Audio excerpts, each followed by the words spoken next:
They're labeled as RMDs, but they're called required for a reason. And they come along with a 50% penalty if you get them wrong. Amazingly enough, once a month, we have somebody show up who doesn't understand that they've got to take money out of a 401k or an IRA. And again, the penalty can be as much as 50%. What can you do about it? Join us on Consider This Program today.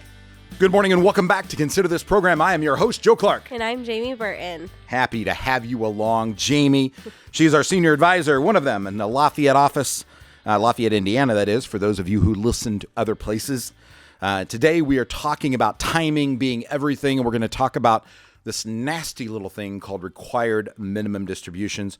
I'm going to do something I don't like to do. I'm going to take you back in the history machine so that you can understand what they were, because that's what you still read about on the internet, still hear about most of the time.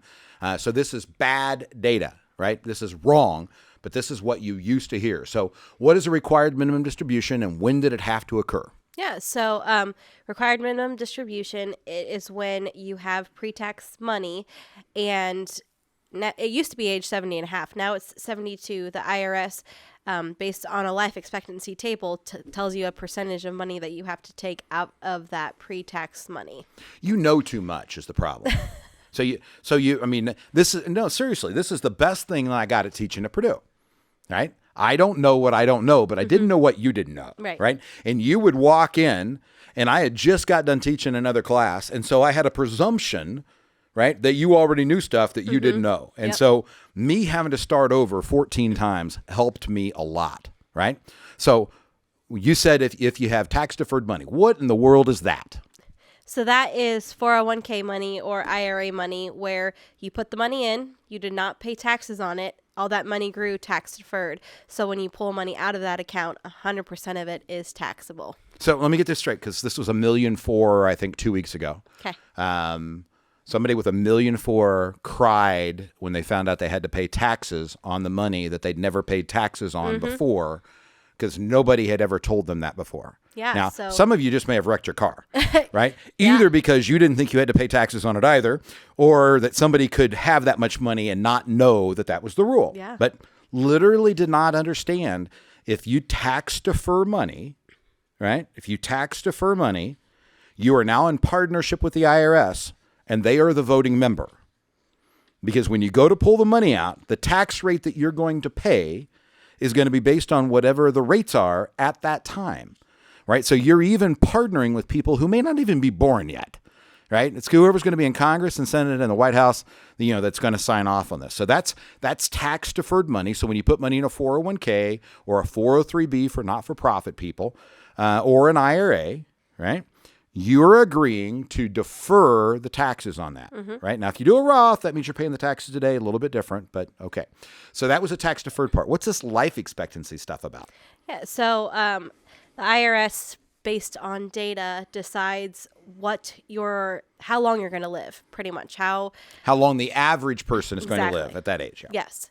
Yep. So based on the data they have for how long the average person lives, they have a table with percentages. So the idea is that they want you to have your entire account emptied by the date on which how long you're supposed to live. So the percentage increases each year based on how old you are, and the percentage of what? Of how much you take out of your tax deferred account. So I have $1 million in my account. What date matters? When does the date matter when they're going to figure out how much money I have to take? So it's the value of your account on December 31st of the previous year. So in theory, if I could figure out how to make my account go down by 40% on December 31st and then rebound the next day, I would be able to take out less money. Yeah. And believe it or not, people try that. Yeah. With all sorts of strategies. It's not very easy, and it's very, very dangerous, and I certainly wouldn't recommend it. But I have watched people use that or believe they're using that as a strategy. They needed a fiduciary. Just my opinion. But all right, so based on what the value of my account is at the end of December 31st, the next year, once I reach what age? 72. Once I reach 72, and remember, that changed with the Secure Act long before the pandemic. This came out in December of 2019, effective January 1 of 2020. And then we had COVID, right? And so we changed all those rules. But the reality is it is 72, right? It is still 70 and a half to do a QCD. What's a QCD? A qualified charitable distribution. Does that work to get rid of my required minimum distribution? So it doesn't get rid of the required minimum distribution, but you use your required minimum distribution to donate money to a 501c3 charity, and that money misses your tax return. So you don't have to pay income tax on that money. And I don't have to take out my, if I needed to take out $10,000 out of my RMD, what you're telling me is I'm 72, so I have to take a required minimum distribution out of my tax deferred assets, or I'm dead and Barb's got it, right? At 72, the money has to, the $10,000 has to come out. Correct. That's based on my age and based on the value of the account December 31st, the year before, right? And so I have to take out $10,000. So if I send $10,000 to my church or to Purdue or to Anderson University or to whomever, right? Then I don't have to take out a required minimum distribution, but I don't get a tax deduction, right? Correct. Yep. Yeah, because I never paid taxes on the money, but it still satisfies the deduction. So one of the big confusions, and Jamie's in charge of our Better Giver program, right? It's not our job to make you give more money or to even, encourage you to do that. We just want to make sure that you're giving it from the most tax efficient way possible, right? So that's one of those strategies that she uses inside of the Better Giver in terms of where we are. The required minimum distribution, and if you missed this, you can go to considerthisprogram.com. You can listen to the other segments that came from the show. But the other thing is, you really don't want to wait until people have forced you to begin to take the required minimum distributions. That's a default tactic. You can either design or define your own distribution, or you can let the IRS define it for you, right? So when can I start to take money out of my IRAs without a penalty? 59 and a half is the age you can start taking out with no penalty. And out of my 401k? The same. Or 55 if I don't have any other earned income and the plan allows it, right? This is the danger of being on a radio, right? Because it's, the Department of Labor says, yep, you can do it at 55 if your earned income is low enough at other places out of a 401k, never an IRA, right?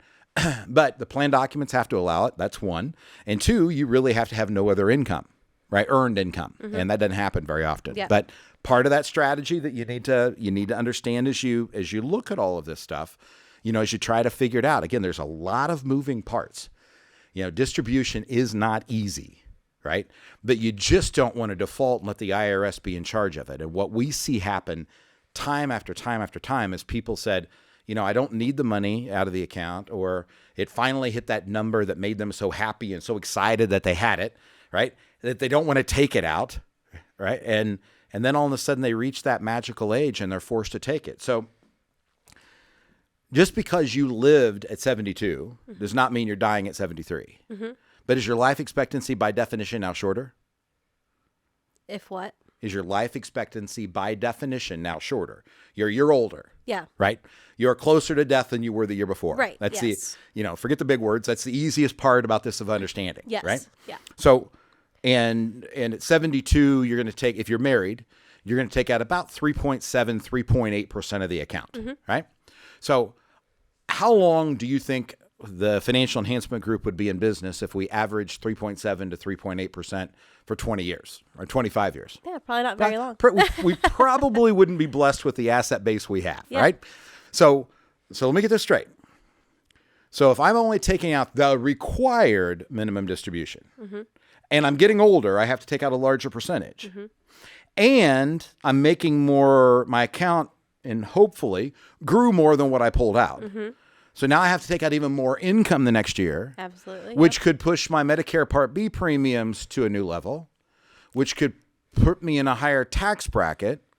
And if I died, Barb would suddenly be in a higher tax. This doesn't seem fair. Yeah, it's a snowball. Yeah. This is not what people signed up for. I mean, we had somebody die.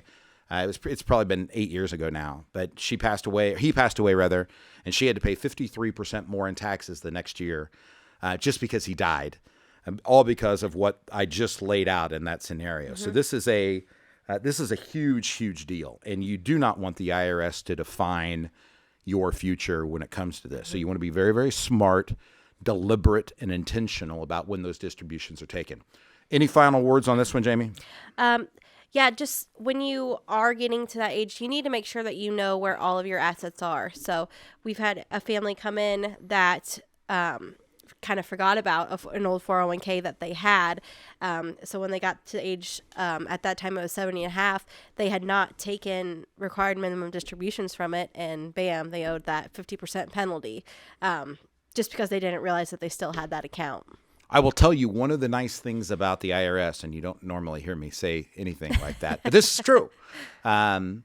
If you failed to take an RMD, their policy right now, and it's not guaranteed, I've just never seen them not do this. You make amends by taking out what it was you're supposed to take. Essentially send in a letter saying you got bad advice from an advisor or you didn't understand. As long as it wasn't an audit. If you get audited and they catch you, it's a 50% penalty. But if you're 73 and you missed it and you didn't understand the rule, one of the most confusing ones, by the way, is you can conglomerate IRAs. So let's say you have 5 IRAs. You shouldn't, but let's say you had 5 IRAs. They total $1 million. You could take your required minimum distribution out of one of those IRAs. If you had 5 401ks, you've got to take 5 required minimum distributions. If you had 403bs, sometimes, to make it even more confusing, sometimes you can add them together and sometimes you can't. Again, depending on the type of plan that they are, you'd think a 403b is a 403b. Don't do that yourself, right? So again, you want to consolidate. You want to make it as simple as you possibly can, but you want to understand the train is at the end of the track. The light is coming through the tunnel. And I understand why building tax-deferred assets was the choice that you had. I understand why it made sense.